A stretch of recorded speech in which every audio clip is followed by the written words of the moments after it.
नारी शक्ती वंदन हा अधिनियम आज आमची सगळ्या स्त्रियांची आणि मला वाटतं पुरुषांची पण इच्छा आहेच की आज पारित व्हावा.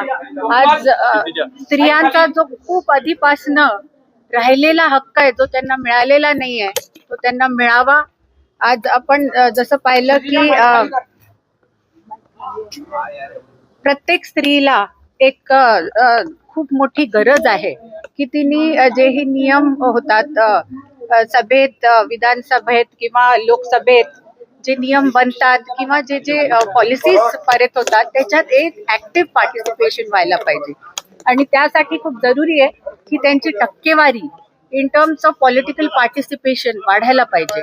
आज ती मला वाटतं सुरुवातीला ती 4% होती, आज ती आसपास 15%वर आहे, पण आपल्याला 33% तर पाहिजेच, कारण स्त्रियांना इक्वल अपॉर्च्युनिटी, इक्वल इक्विटी विळण्यासाठी हा एक थोडासा साथ देणं सगळ्यांनी जरुरी आहे मला वाटतं आणि तो नक्कीच पाहिजे. विरोधकांनी या कायद्याला समर्थन दिलंय मात्र एक विरोधाचा सूर त्यांचा पाहायला मिळत आहे. नक्कीच पाहायला मिळेल, कारण ही खूप मोठी गोष्ट आहे जी मोदीजी करून दाखवणार आहेत. आता क्रेडिट खायला किंवा त्याला डिनाय करून मोदीजी कसे ह्या गोष्टी सांगतात आणि करू नाही शकत हे दाखवायला लोक अपोज करतीलच, पण मोदीजी भक्कम आहेत, त्यांच्या मागे सर्व स्त्रिया उभ्या आहेत आणि तुमच्यासारखे पुरुष पण आहेत. तर मला वाटतं नक्कीच आज पास होणार आहे. विरोधकांनी याला 2029 ची तयारी म्हटलेला आहे. याच्या टायमिंगला घेऊन जे आहे ते प्रश्नचिन्ह उपस्थित केलेला आहे. राजकीय स्वार्थ या बिलच्या मागे असल्याचा आरोप केला जातो. काय स्वार्थ असू शकतो? स्त्रियांचं काही भलं व्हावं याच्यात स्वतःचं काय स्वार्थ असणार आहे? 2023 जेव्हा नवीन संसद भवन बनलं तेव्हापासनं याचा प्रयत्न केला जातोय. उलट ते 2 क्लॉजेस जे आहेत ते पण आता ठेवलेले नाही आहेत, त्याच्यामुळे मला वाटतं खूप स्मूथली हे पास व्हायला पाहिजे.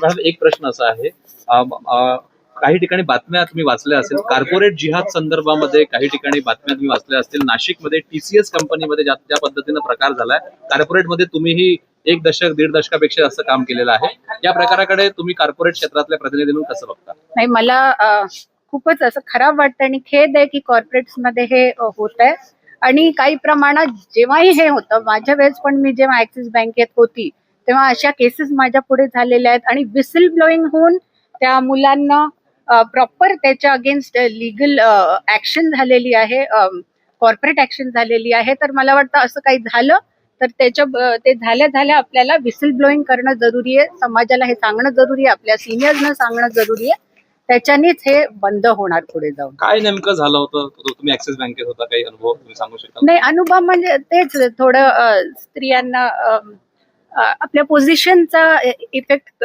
करून कधी असं झालेले आहेत केसेस मला माहित आहेत की झाले होते आणि ते रिपोर्ट झाले होते कॉम्पिटंट कमिटीला आणि त्यांनी बरोबर ऍक्शन घेतली. गृह मंत्रालय अयशस्वी ठरत आहे. लव्ह जिहाद सारख्या ज्या घटना होत्या किंवा जे काही गेल्या काही दिवसांमध्ये महिलांचे प्रियकराकडून नवऱ्यांकडून ज्या हत्या झाल्या त्यावरून गृह विभागावर प्रश्नचिन्ह उभे केले जातात. मला हे वाटतंय की जी प्रकरणं होत आहेत लव्ह जिहादची ती खूपच भयानक अशी आहेत, त्याच्यावर प्रॉम्प्ट ऍक्शन घेतली जाते. पण आता आपल्याला आपल्या मुलींना पण थोडं अलर्ट राहायला सांगणं जरुरी आहे की एकदा आपल्या कल्चरवर आपण खूप प्रामाणिकपणे आणि प्रेमाने आपला कल्चर फॉलो केला ना, असे केसेस नाही होत. आपले स्वतःचे जी यूथ आहे ना ती कन्फ्युज्ड आहे आज कुठे जावं, त्यांना बॅकिंग नाही आपल्या स्वतःच्या पुराणांची, वेदांची. आपण का नाही त्यांना कल्चर बनवत आपल्या प्रकारे? आपण तसं बनवलं तर ते आपल्याच रस्त्याने जातील. तर आपल्याला थोडं तिथे लक्ष देणं in terms of moral education Indian values मध्ये जे आहेत ते केले तर खूप फरक पडेल. सारख्या प्रकारात सुद्धा मोठ्या प्रमाणात राज्यात होताना दिसते आहे, कसं बघतो? ते तर मी आधीच बोललीये की हे भयानक प्रकरण आहे. खरातांनी जे काही आपली बुद्धी किंवा आपलं ते ऑरा क्रिएट करतात त्याचा उपयोग ह्या गोष्टींसाठी केलाय, याचा खूप खेद आहे.